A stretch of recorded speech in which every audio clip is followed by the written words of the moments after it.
দূর থেকে ছুটে এসছে এই জানোয়ারকে দেখবে বলে আর তার গান শুনবে বলে। বলবে জানোয়ার বললে কেন, যেটা সত্য বলে দিলাম। এখনো আমার মা আমাকে জানোয়ার বলে ডাকে, প্রহ্লাদ বলে ডাকেন।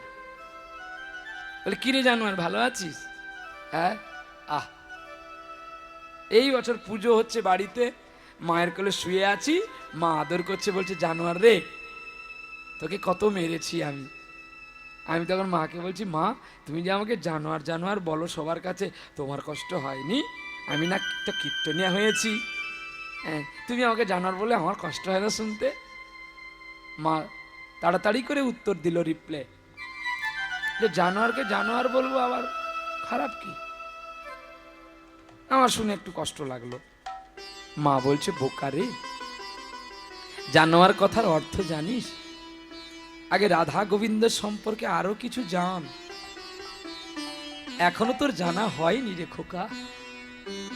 তোকে যদি আমি বলি আমার ছেলে বড় কীর্তনিয়া, তোর অহংকার হবে, তুই যে আমার ভাব জগৎ থেকে হারিয়ে যাবি। জানিস তোর বাবা কত পুণ্য করেছিল রে, তাই তোর মতো জানোয়ারকে আমি কোলে পেয়েছি।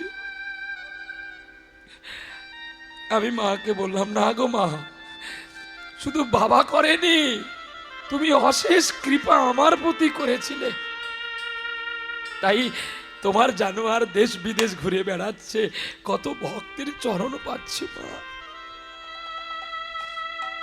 তিলক পরলে যদি ভগবানকে পাওয়া যেত, মহারাজ হলে যদি গোবিন্দের কৃপা পেত, তুলসী মালা পরলে যদি ভগবানের দয়া হতো, তাহলে তো ধান চাষ বন্ধ করে দিয়ে মানুষ তুলসী গাছের চাষ করত।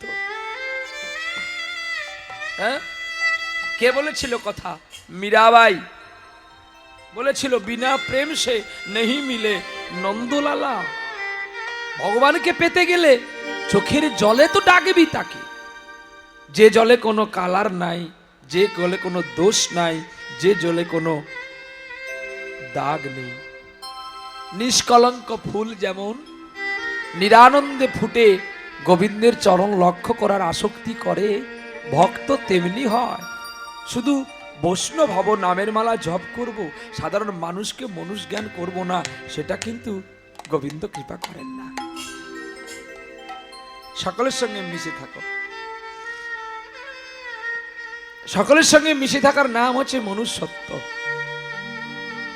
আপনারা যারা গেছিলেন, আমি যেখানে ছিলাম এখানেই তো প্রমাণ পেয়েছেন। জিজ্ঞেস করো বাবুকে আমি কোথায় ঘুমিয়েছিলাম যে 1 ঘন্টা, আর ওদেরকে কোথায় রেখেছিলাম।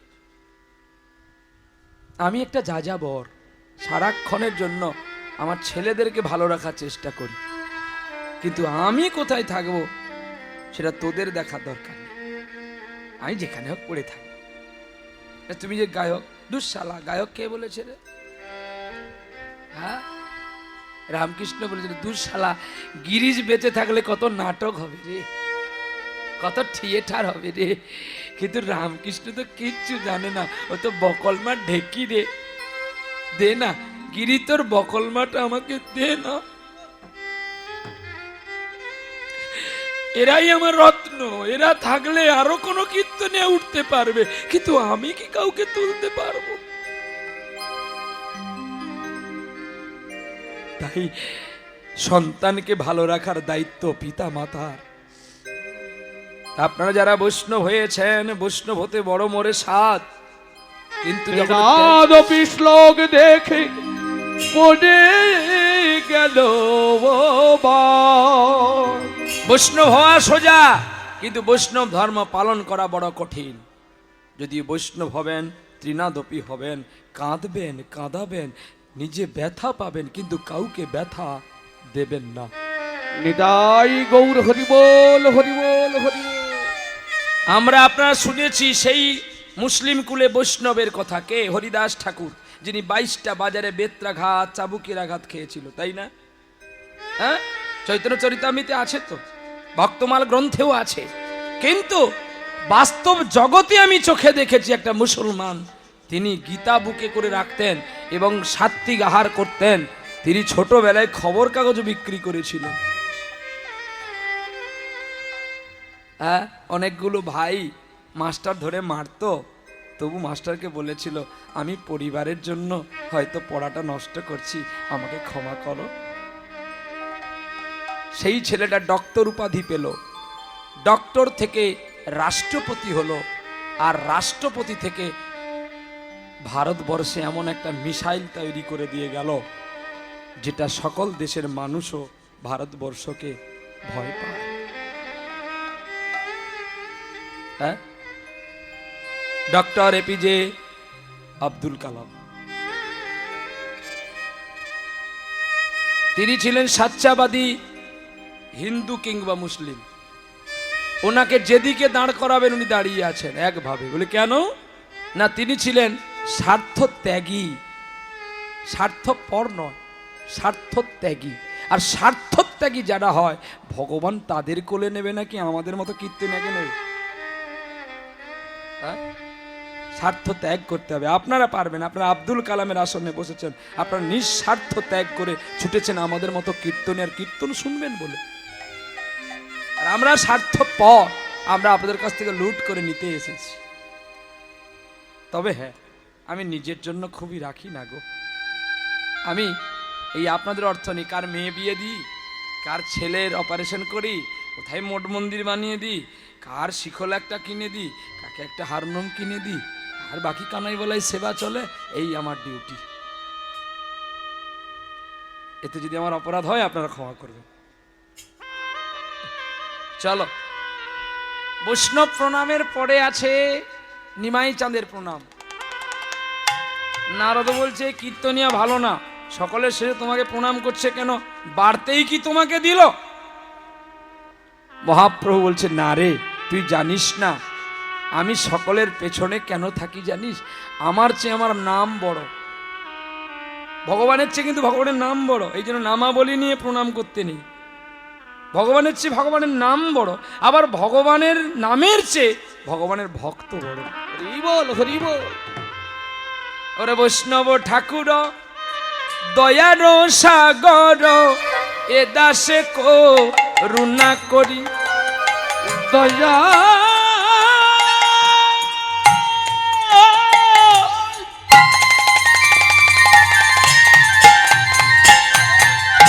ও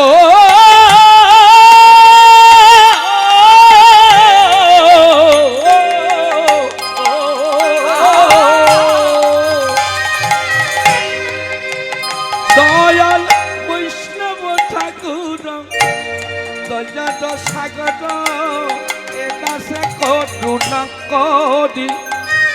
মোরে দিয় পদ ছায়া সুধা ও আমারি,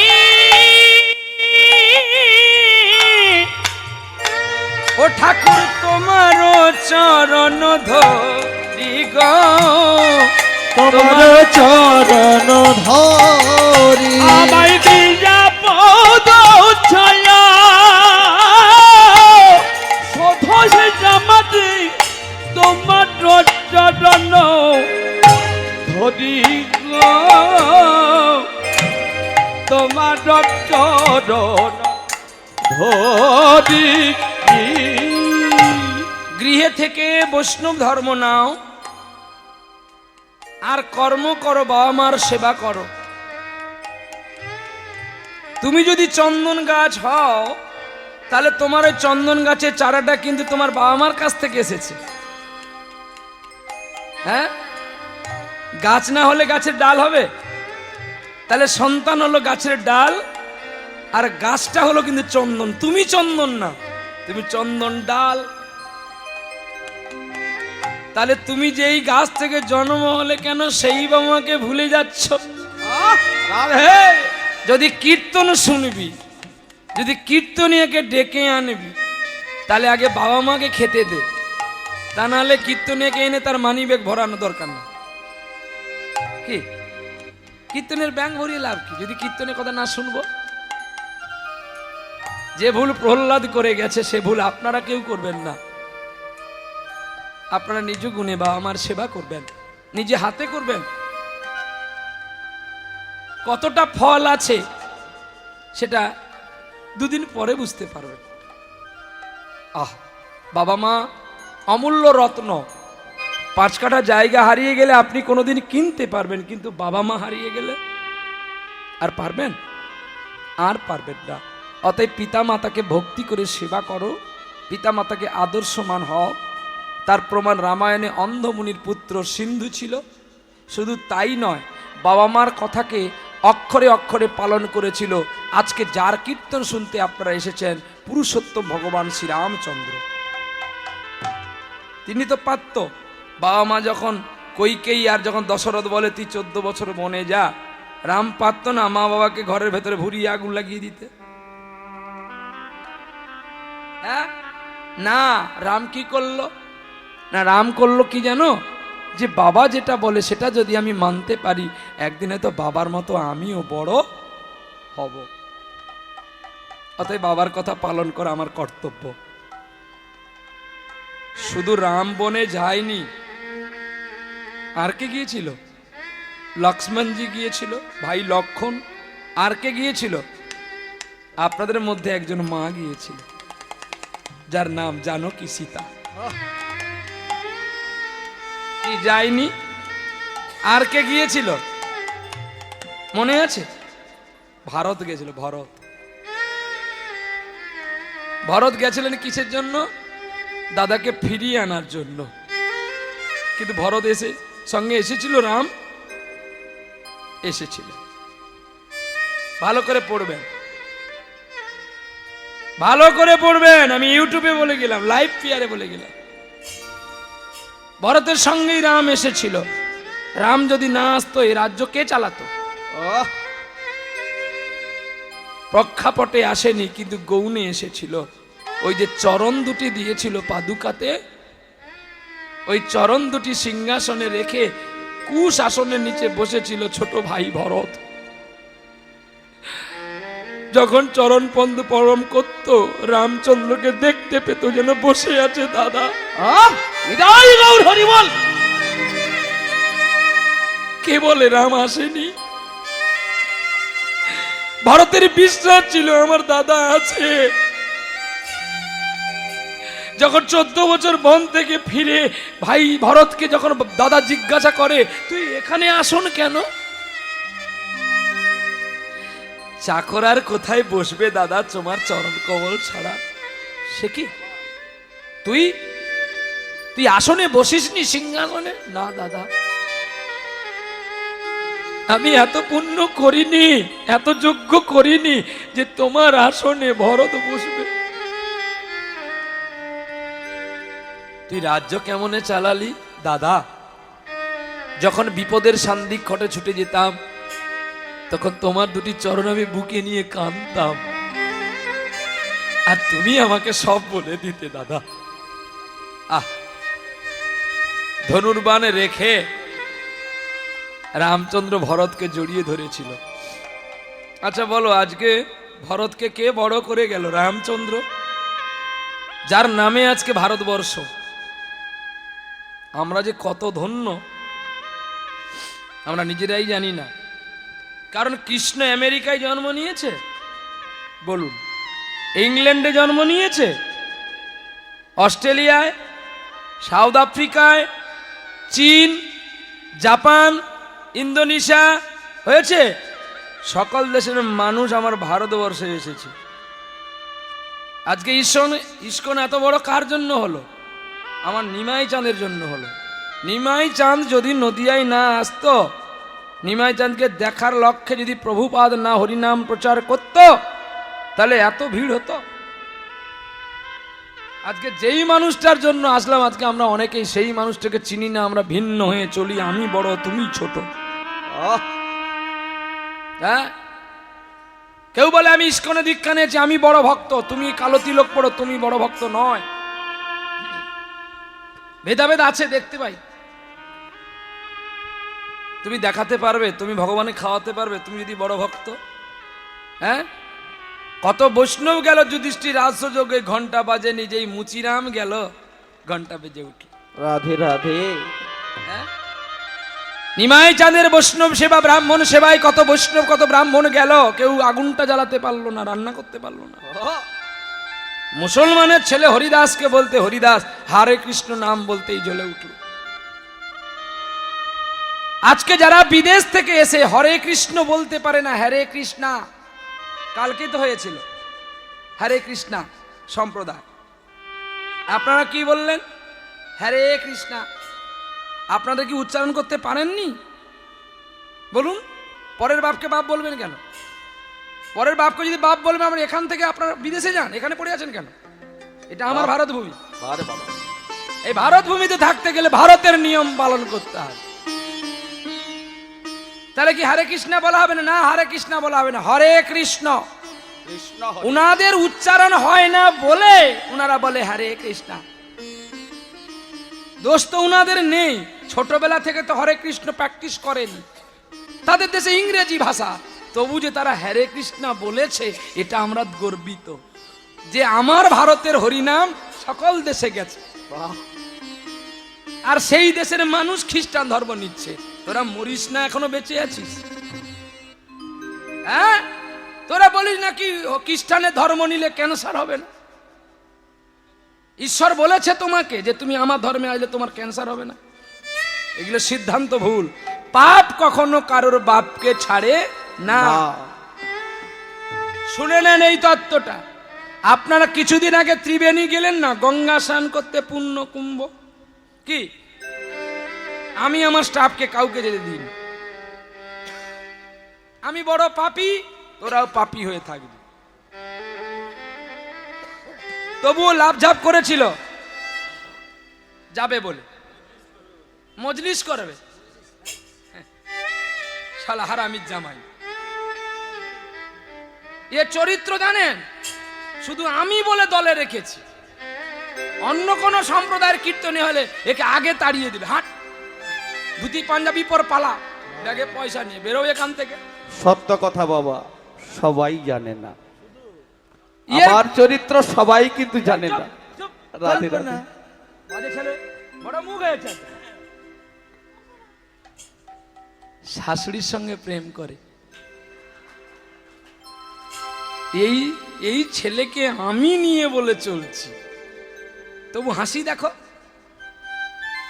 রাধে রাধে। আরো কত আনন্দ, শাশুড়িকে ফোন করে বলে দিচ্ছে পরশু দিনই প্লেনে হয়ে মহারাষ্ট্র যাব। কি পিক আপ দেখেছ? হ্যাঁ, এখান থেকে আবার গিয়ে বর্ধমানে গান ধরবো, সেখান থেকে যেতে হবে আমাদের মহারাষ্ট্র। দেখো। হরে কৃষ্ণ। বাবা, ভক্ত বাবারা মায়েরা অনেকেই রয়েছেন। আচ্ছা, পিক আপটা হবে না কেন? হ্যাঁ, বাহ। বাবার কাছে যদি ছেলে থাকে, বাবার কাছে যদি ছেলে থাকে, পারবে না? বলুন, ভয় থাকবে? হতে পারি দিন তবু নহি মোরাহীন। কিন্তু একটা কথা, আমার কাছে থেকে তোমার পাওয়ার বাড়েনি, ওই শাশুড়ির নাম জপ করতে পাওয়ার বেড়ে গেছে। হ্যাঁ বাবা, শোনা দেখছো কথা লুকিয়ে আছে, এত বললে হয় নাকি? আমি কি আর একদিনের লোক নাকি? 350 বছর বাঁচবো বলে ভগবানের কাছে পুষ্টি নিয়ে এসছি আমি। এই সবে মাত্র 42 হয়েছে, এখানে অনেক বাকি। তাহলে আমি জানি না? হ্যাঁ, শাশুড়ির সঙ্গে প্রেম করে আর হাসি দেয়। আপনারা হলে এতক্ষণে মাঠটার, আপনাদের হলে তো ছাল ছাড়িয়ে নিত। কিন্তু বাবা তোমায় বলি, তুমিও কাল থেকে করতে শুরু করো। ভক্ত বাবারা আপনারাও করবেন, যাত্রার সঙ্গে নয়, শাশুড়ির সঙ্গে। বলো বলো, শুনুন আগে, তারপরে কি বলবো? প্রেম কিন্তু যাত্রার সঙ্গে করবেন না, শাশুড়ির সঙ্গে করবেন। আচ্ছা বলুন তো, এত সুন্দর দেহ কে আছে বলে এত সুন্দর দেহকে আদর করে? শাশুড়ি। হ্যাঁ, কি গো, কে আছে বলে? বলে আমি শ্বাসে শ্বাসে দিচ্ছি সারা। কেন ভ্রান্ত হও তুমি? আমাকে কি খুঁজছ রে জীব? তোর কাছেই আমি। তাহলে শাশুড়ি কিন্তু বাস্তবিক গরম, সে কিন্তু নরম নয়। বলুন, শ্বাস যদি উড়ে যায় এই দেহ মন্দির থেকে, কি থাকবে? কি গো বাবা, আমার দেহ থেকে শ্বাস যদি উড়ে যায় থাকবে কি?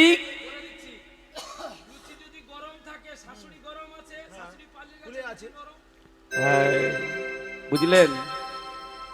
লুচি গরম আছে, ঠান্ডা হয়ে গেলে নরম। অতএব দেহ পিঞ্জর ছেড়ে প্রাণ পাখি যদি চলে যায়, এই দেহ পিঞ্জরটা যে খালি পড়ে থাকবে গো। তারে ধরতে পারলে মন বেড়ি আমি দিতাম সে পাখির পায়, কেমনে আসে যায়।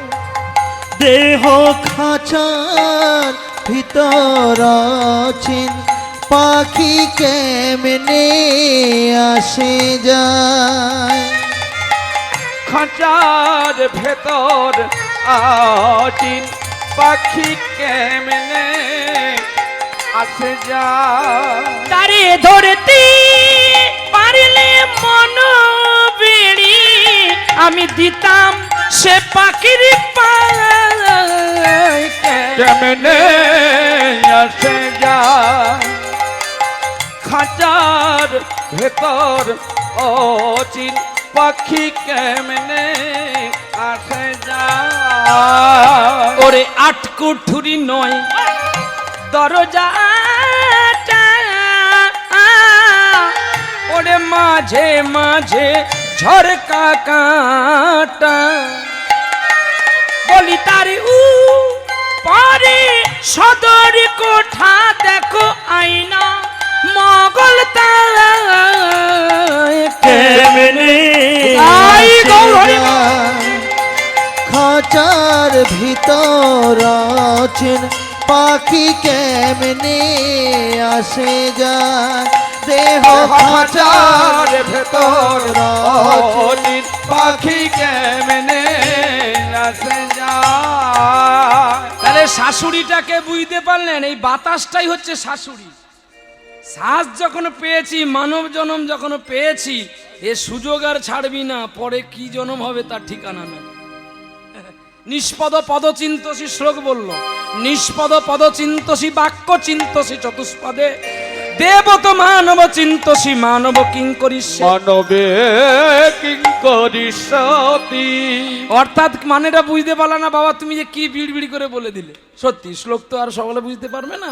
বলছে নিষ্পাদ পদচিন্তসী, যার চরণ নাই, পদ মানে পা, পা মানে চরণ, যার চরণ নাই, যার পা নাই, কাছে হরি নাম হলে শুনতে যেতে পারলো না। নিষ্পদ পদচিন্তসী, তার চরণ নাই বলে তারকে কেউ নিয়ে যায়নি, তাই সে নিরালায় একা বসে বসে কাঁদছে। দেখো ভাব, দেখো ভাগবতের কথা। টাকা দিয়ে যদি কীর্তনিয়া আনবি, ভাগবতের কথা শুনবি, ভাগবত যত শুনবি তত হৃদয় থেকে যে বাসনাগুলো আছে, কুবাসনাগুলো, এগুলো দূরে যাবে। ওরে বল, বাইরের কথা শুনে কোনো লাভ নেই। কে কটা ডিম খেলো, কে কটা ছাগল মারলো, কে কটা মাছ খেলো, কোন কীর্তনিয়া কি করলো, এটা তোমার দেখার দরকার নেই। এটাকে তত্ত্ব বলে না, এটাকে ফালতু কথা বলে। এটা কেবল তো সমালোচনা। কারটি কি বড়, কারটি কি ছোট, কারটি কি নাই। তুই কি এখানে ভগবান আসছি বিচার করবি? হ্যাঁ, তোর নিজের পায়খানার গন্ধ তুই মেটা বিচিং দিয়ে, তুই লোকের পায়খানা দুর্গন্ধ বলিস কি করে? কীর্তনিয়া কখনো কারোর দোষ গুণ ধরেন না। দেখবেন যারা ব্যান্ডের কীর্তনিয়া, তারা কখনো দেখবেন কারোর সমালোচনা করে। যেমন এক একজনের নাম বলছে, আপনি দিকে নেবেন, এরা কোনোদিন কারোর নিন্দা করে না। কারা? প্রথমে কীর্তন জগতে যিনি আছেন সম্রাট বাবু, সুমন বাবু, তিনি কারো সমালোচনা করেন না। তিনি বলেন যে তোমরা কীর্তন করো, একটু করে পদাবলী তার মধ্যে দিয়ে রাখো। আপনি কৃষ্ণপদ হালদার মহাশয়, আপনার 24 পরগনার মণি, তিনি কারো নিন্দা করেন না। আপনার পদ্ম পলাশ 24 পরগনার ছেলে, তার যোগ্যতার গুণে সে তিনি সারেগামাতে গেছে। আমরা বৃথা সমালোচনাগুলো করি, সে কারো নিন্দা করে? সে করেন। পলাশ সরকার মহাশয় তিনি করেন। রাধাপদ ঘোষ বাবু, যিনি ভান্ডার নিয়ে বসে আছেন, হ্যাঁ, পেটটা এত বড় কেন জানো? পেটের ভিতরে সব মাল ঢোকানো আছে। রাধে রাধে। ভাগবত, রামায়ণ সব ভরা আছে, হরিভক্তি বিলাস, অষ্টাদশ পুরাণ সব ভরা আছে, ওই জন্য পেটটা বড়। আমি এমনি মজা করলাম, কিন্তু উনার মতো কীর্তনীয় আর এখন একটাও জন্ম হবে না। বলে কেন না? উনি অন্যায়ের প্রতিবাদ করে কিন্তু কাউকে নিন্দা করেন না। বলুন করেছে? দীনকৃষ্ণ ব্রহ্মচারী নিন্দা করেন? সব্যসাচী চ্যাটার্জি মহাশয় শালতোর বাঁকুড়া নিন্দা করেন? কৃষ্ণ পাল মহাশয় আপনাদের একটু আগে আসবেন গান গাইতে, করেন? তারপরে আমার পরে যে গাইবে সেও তো করে না। আমি একদিন বকেছিলাম কোনোদিন কারো নিন্দা করবি না, কৃষ্ণের নাম গাই। কে কি করলো তার মরুক গিয়ে, আমার বলা দরকার কি? যে যেমন কর্ম করবে সে তেমন ফল পাবে। আমড়া গাছ লাগিয়ে কি আর ন্যাংড়া খুঁজলি পাবি? আমড়াটাই পাবি। দেখবেন তিনিও এসে ভালো ভালো কথাগুলো বলবেন। আর আমাদের কিছু কিছু কীর্তনে এখন এসেছে, তারা আঙুল তুলে বলে বড় বড় কথা, বল সময় ফল পাবি। সময় হলেই তো ভগবান দরজা খুলবে, যখন তখন কি আর দরজা খুলে? হ্যাঁ, সে সময় আমাদের অপেক্ষা থাকতে হয়। নিতাই গৌর হরি বল। তাহলে আপনারা সবাই মিলে বাবা মার সেবা করবেন, সাধুগুরু বৈষ্ণবের সেবা করবেন, ব্রাহ্মণের সেবা করবেন, কারণ নিন্দা করবেন না।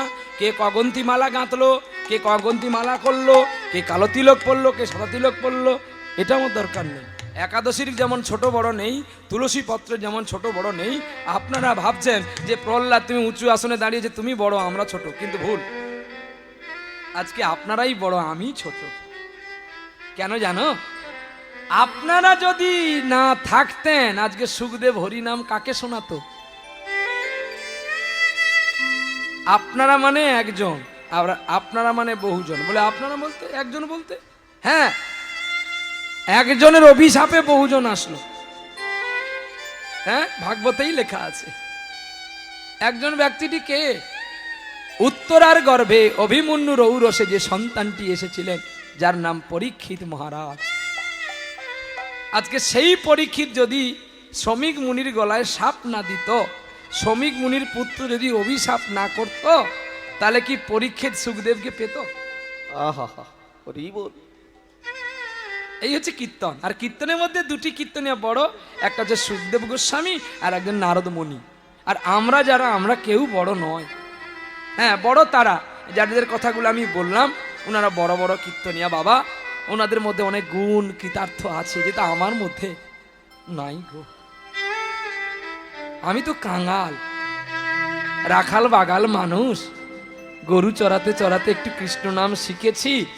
কে এমন ইউটিউব নিয়ে এসে ভাইরাল করে দিয়েছে, তাই আপনারা আমাকে ডেকে এনেছেন। কৃষ্ণের যে কত গুণ, তার একটা কোনাও আমি জানি না গো গোবিন্দ। আমি অতি শিশুমতি, কি জানাতে জানি? তুমি কৃপা করে বলাও বলে, তাই অধম বলি আমি।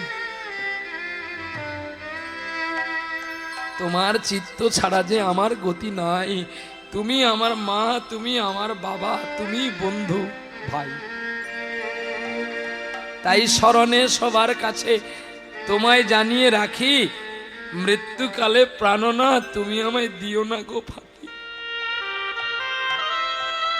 সভাকারে নয়ন জলে ডাকি গো তোমারে, ওই বৈতরণীটা পার করবে তুমি আমার হাতটা ধরে। হরি বল, হরি বল, নিতাই গৌর হরি বল, হরি বল। তাই তো আমি বলি, কারোর সঙ্গে হিংসা করো না, বিদ্বেষ করো না, কোনো জাতির সমালোচনা করো না। নিজে সৎ হও, ভক্তিপূর্ণ হও, আর ঈশ্বরকে লাভ করো। নিতাই গৌর হরি বল। চলো, আজকে কি নতুন লীলা হবে না পুরনো লীলা হবে? বল। নতুন। চলো, এটা শুনেছেন খান সাহেবের জুতো পরানো? মুসলমান ভগবানকে জুতো পরালো, শুনেছেন? হয়নি? হবে? হিন্দু হয়ে কি করলি, সনাতন হয়ে কি করলি, আর মুসলমান হয়ে কি করছে দেখ একবার। চলো একটু ছোট্ট করে পদ গাইব। হ্যাঁ, খালি একটু সময় দেন। যদি গৌর নাই আসিত, কেমনে হইত, কেমনে ধরিতা দেখে ওরে শিরাধার মহিমা, প্রেম রস সীমা জগতে জানা তোকে, আমার জগতে জানা তোকে। আমার মধুর বৃন্দা বিপিন মাধুরী মধুর বৃন্দা বিপিন মাধুরী প্রবেশ চাতুরী সার ওগো বরজ যুবতী আমার ভাবের ভকতি সকতি হইত কার আবার সকতি হইত কার ওরে গাও গাও পুন শ্রী গৌরাঙ্গের গুণ গাও গাও পুন শ্রী গৌরাঙ্গের গুণ আস্তে এইখানে কথা আছে সরল করিয়া মন মন যদি সরল থাকে গোবিন্দের নাম গাইবি আর মনে যদি কুটিলতা থাকে ভগবানের নাম গাইবি না এতে বেশি পাপে হবে এতে বেশি পাপ হবে আরে নামের মালা জপ করবি আর পটল জিজ্ঞাসা করবি বাজারে যাবি এতে বেশি পাপে হবে এতে বেশি পাপ হবে ওরে ধ্রুব প্রহ্লাদ এমন করে জপতো না রে এতে বেশি পাপ হবে গাও গাও পুন শ্রী গৌরাঙ্গের গুণ সরল করিয়া নদী যেমন সরলে চলে নাম জপের সময় একটু সরল করবি আর স্মরণ করবি আহা স্মরণ করলেই সরল হবে সরল করলে গরল যাবে স্মরণ করবি সরল হবে ওরে নয়ন জলে ডেকে নিবি করলে মরণে যাবে ওরে নয়ন জলে তারে ডেকে নিবি নয়ন জলে ডেকে নিবি ওরে এমন জনম আর হয় বা না হয় সময় থেকে ডেকে নিবি ওরে গাও গাও পুন শ্রী গৌরাঙ্গের গুণ তোমরা গাও পুণ্য শ্রী গৌরাঙ্গের গুণ সরল করিয়া মন ও এ ভব সংসারে এমন দয়াল দেখি নাই কোন জন আবার দেখি নাই কোন আজ কিছু বৈষ্ণব সমাজ আছে কিছু ব্রাহ্মণ সমাজ আছে ঘৃণা করে সাধারণ মানুষকে কিন্তু যেটা নিমাই করেনি জাতি ধর্ম নির্বিশেষে মহাপ্রভু সকলকে নিয়ে হরিনাম করেছিল শুধু হরিনাম করেনি মুসলমান মরিতে তার সমাধি দিয়া আদ্য সাধ্য করিলা ওগো চৈতন্য চরিতামৃতে অন্তলীলায় যতনে দেখিতে পাইলা আরে যতনে দেখিতে পাইলাম খুলনা জেলার বরুণ গ্রাম এখন সেটা বাংলাদেশ এই বাংলাদেশে একটা ছেলে জন্ম নিয়েছিল হাবিউল্লাহ মুয়ার পুত্র রূপে নাম তার হারেস কিশোর এই হরিদাসের আদ্যক্রিয়া কে করেছিল মহাপ্রভু করেছিল তাহলে মুসলমানের আদ্যক্রিয়া মহাপ্রভু করলো মলয় চাঁদ কাজীর কে করলো তাহলে মহাপ্রভু মূর্খ ছিল আমরা সব পণ্ডিত হ্যাঁ এত বড় বড় শিক্ষা রেখেছি বলে আমরা সব বড় বড় পণ্ডিত গলা ভর্তি মালা রেখেছি মহাপ্রভুর ওপরে আমরা দয়াল তাকে বলে রে দয়াল তাকে বলে যে জাতির ঘৃণা করে না সকলেতে কোলে করে সকলেতে কোলে করে ওরে জাতির বিচার নাহি করে সকলেতে কোলে করে ওরে আর হবে না আর হবে না আর হবে না আর হবে না এমন দয়াল আর হবে হ্যাঁ মুসলমানকে নিয়ে হরিনাম গাইছে বলে যে যে ধর্মে জন্ম নিয়ে আমার দেখার দরকার নেই শুধু বদন ভরে নামকে বলো বদন ভরে নামকে বলো সকলের হরিনাম হবে শেষ সম্বল বদন ভরে নামকে বলো ওরে যাওয়ার বল আর আসার বলো বদন ভরে নামকে বলো ওরে হরি ছাড়া এ জগতে সব হয় দুর্বল বদন ভরে নামকে বলো জয় রাধে শ্রী রাধে বলে বদন ভরে নামকে বলো জয় রাধে শ্রী রাধে বলো বদন ভরে নামকে ও বলো রাধে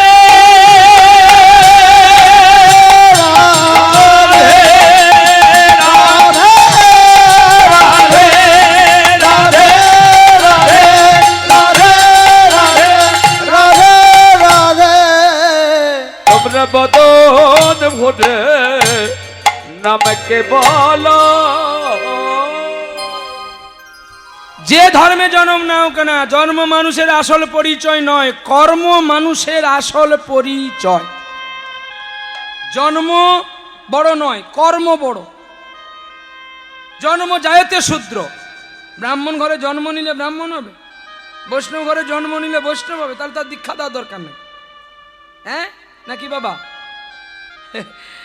জন্ম মানুষের আসল পরিচয় নয়, পরিচয়টা হচ্ছে কর্ম। যে কোনো কোম্পানি ব্যাগ বানাতে পারে, কিন্তু স্ট্যাম্প দেখে ব্যাগ নিতে হয়। ব্যাগ সবাই বানায়, কিন্তু সবাই কি স্ট্যাম্প দিতে পারে? স্ট্যাম্পটা হচ্ছে যে কোনো জন্মে নিতে পারো, কিন্তু স্ট্যাম্প হচ্ছে কি জানো? কর্ম। কর্মের গুণে মানুষ বড় হয়, আবার কর্মের গুণে মানুষ ছোট হয়। তাই সেই চৈতন্য মহাপ্রভু যদি হরিনাম গাইবেন, মনকে স্মরণে সরল করো, তাহলে তার কৃপা পাবে। এই পদটি লিখেছিলেন দুজন ব্যক্তি, একটা বাসুদেব ঘোষ আর নরহরি দাস ঠাকুর। এটা বিরল পদ। কোন নরহরি? না, বর্ধমান জেলায় শিখণ্ড পাটে যার জন্ম হয়েছিল, যার বড় ভাইয়ের নাম ছিল মুকুন্দ কবিরাজ। শ্রীহরিবাসরে এসে, শিবাসঙ্গনে এসে যখন মুকুন্দ কবিরাজ আর নরহরি যখন মহাপ্রভু চরণ ধরে কাঁদল, মহাপ্রভু তখন নরহরিকে কাছে রেখে মুকুন্দকে তুই বলে তুই চলে যা। বলে প্রভু আমি ছুটে আসলাম, তুমি আমায় তাড়িয়ে দিচ্ছ কেন? না রে মুকুন্দ, তুই কাঁদিস না, তোকে আমি কেন চলে যেতে বলছি জানিস? তোরকে লক্ষ্য করে একটা কৃষ্ণ ভক্ত আসবে, সে যে আমাকে বৃন্দাবনে বাণ নিক্ষেপ করেছিল, যার নাম মদন কামদেব, ব্রহ্মার পুত্র, তোর ঔরসে তোর স্ত্রীর গর্ভে আসবে, আর সে আমাকে নাড়ু খাওয়াবে। আজ থেকে শিখণ্ড পাঠ হবে একটা গোপীনাথের মন্দির। হ্যাঁ, এই গোপীনাথের মন্দির প্রতিষ্ঠা হবে, তুই বাড়ি যা। তাই সেই নরহরি ঠাকুর এই পদটি লিখেছিলেন, তার আগে বাসুদেব ঘোষ এসে গিয়েছিলেন এই পদটি নিয়ে। মহাপ্রভু দুজনকেই স্বীকৃতি দিলেন। তাই এই পদের ব্যাখ্যা এইটুকু করে আমি লীলায় প্রবেশ করছি, কারণ আমার পরবর্তীকালে আবার একজন আসবে। লীলা যদি থেকে গেল তাহলে আর লাভ কি হলো? চলো এটা ছোট্ট করে তাল করেই চলে গেলাম। ওরে বাসু কহে ওরে না হলো আমারি রে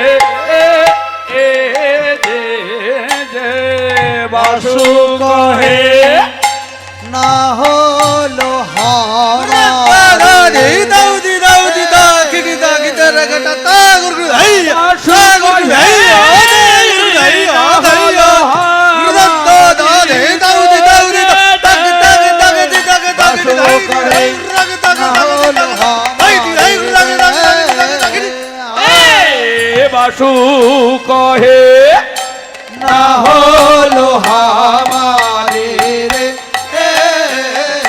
ধোগে ডনগে ডনগে ডন রইয়া দা গড নগে ডনগে ডন রই ধোগে ডনগে ডন রইয়া দা গড নগে ডন রই ধোগে ড ধোগে ড দিন তক ডন গড দা গড নগে ডন চৌধুর দর গড দা গড নগে ডন ধোগে ড কহে দা গড নগে ডন রইয়া ধোগে ডনগে ডন রইয়া দা গড নগে ডন রই ধোগে ড ধোগে ড দিন তক ডন গড দা গড নগে ডন চৌধুর দর গড দা গড तकटी झाउनी झाउदर घन घन तकटी झाउनी झाउदर घन झाउनी झाउनी झाउदर घन दर घन तक दर घडी नी दी दी दी दर कहे तो दर दर दर खड़ दिन तक दर फिर घन की लक तकटी झाउनी झाउदर घन तकटी झाउनी झाउदर घन दर घन झाउनी झाउनी झाउदर घन दर तक दर घडी नी दी दी दर दर थो घन दिन तक दर घन की लक এ বাসু কহে না হলো হামারি রে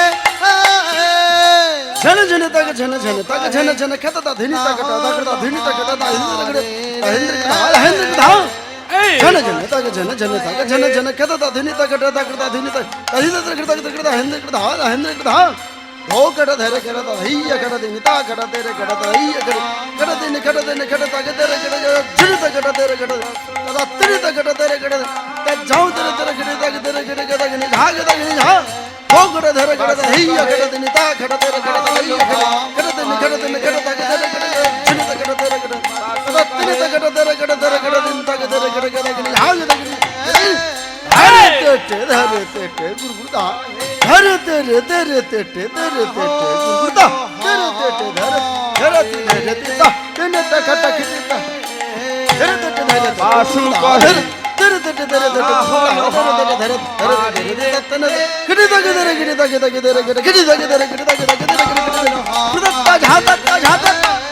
এ বাসো কহে না হলো আমারি রে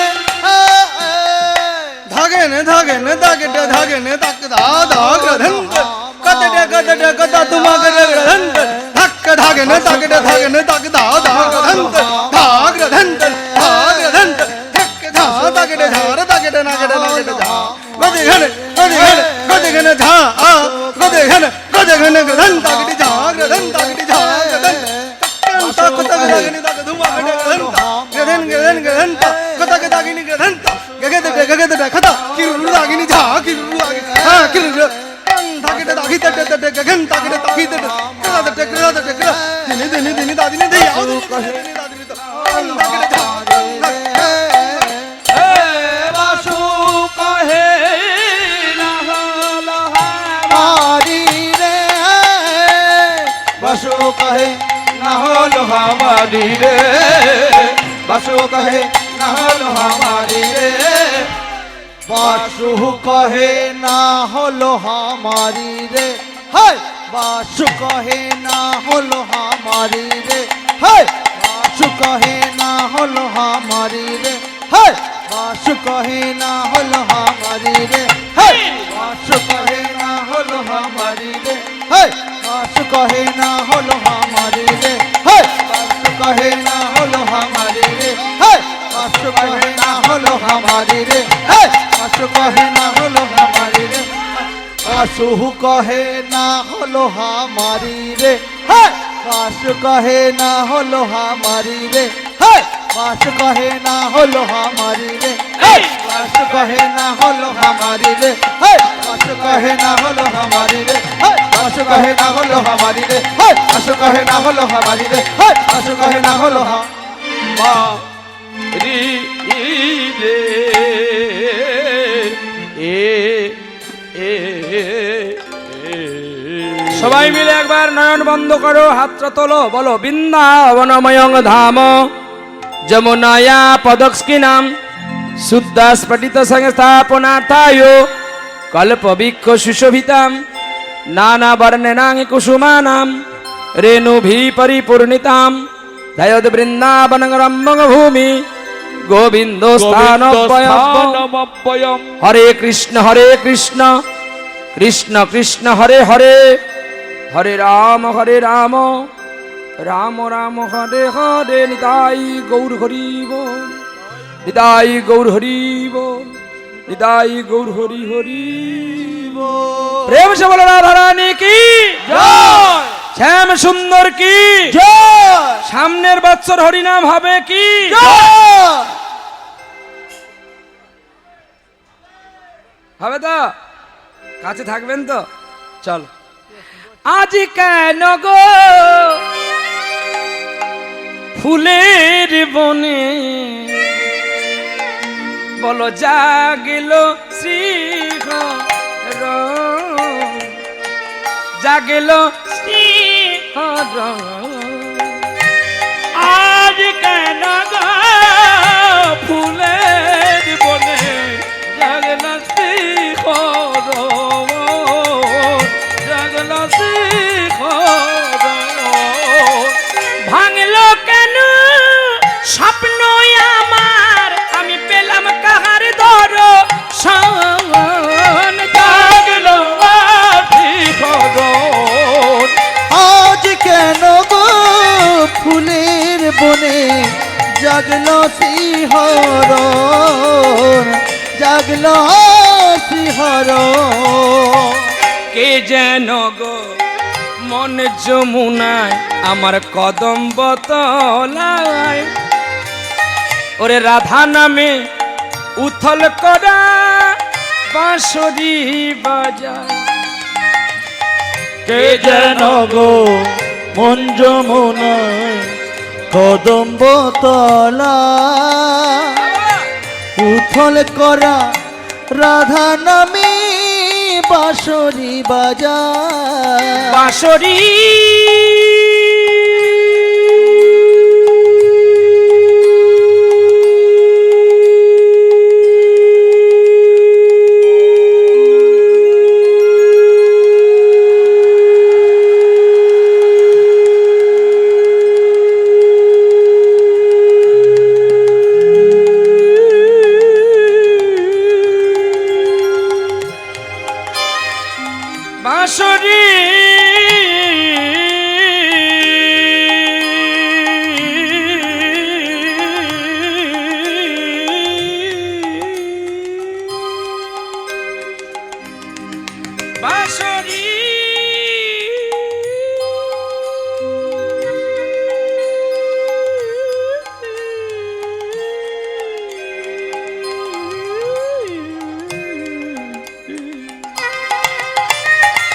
কে যেন গো মন যমুনায় মাপা ধানি ধানি ধানি পানি পামা গাগারে পামা গারে রে পামা গারে গামা ধানি রে পামা পা কে যেন গো মন যমুনায় কদম্ব তো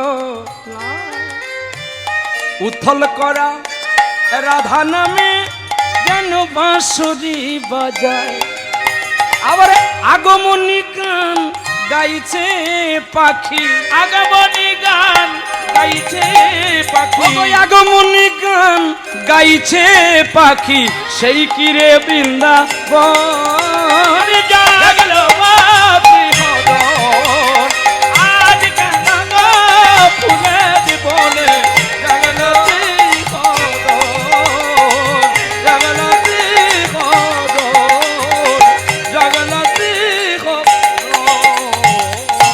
মহারাষ্ট্রের অন্তর্গত তেরেঙ্গাপুর গ্রাম ভাইরে তেরেঙ্গাপুর গ্রাম মহারাষ্ট্রের অন্তর্গত তেরেঙ্গাপুর গ্রাম তেরেঙ্গাপুর গ্রাম সেই গ্রামে এক ব্যক্তি বাবাজি তার নাম গো বাবাজি তার নাম ওর সেই গ্রামে এক ভক্ত বাবাজি তার নাম গো বাবাজি তার নাম আছে মহারাষ্ট্রের অন্তর্গত তেরেঙ্গাপুর গ্রাম যেই তেরেঙ্গাপুরে ভক্ত আরেকটা ছেলে জন্ম নিয়েছিলেন যার নাম গোরা কুমোর যার বাড়িতে ভগবান দাসত্ব স্বীকার করেছিল ভক্তের চরণ ধুইয়েছিলেন ভগবান কৃষ্ণ সেই গোরা কুমোরের বাড়ির ঠিক বগলে বেশি রাস্তা না আমি কদিন আগে ঘুরে এসেছি ওই দ্বারকা যেতে গিয়ে মহারাষ্ট্রে আমার দুই ভাই চাকরি করে আমার মামার ছেলেরা ভাইন্দার বৈশরে চাকরি করে ওরাই আমাকে নিয়ে গিয়েছিল বলে দাদা চল একটা জায়গা দেখে আসি কোথায় রে না বিঠল দেবের মন্দির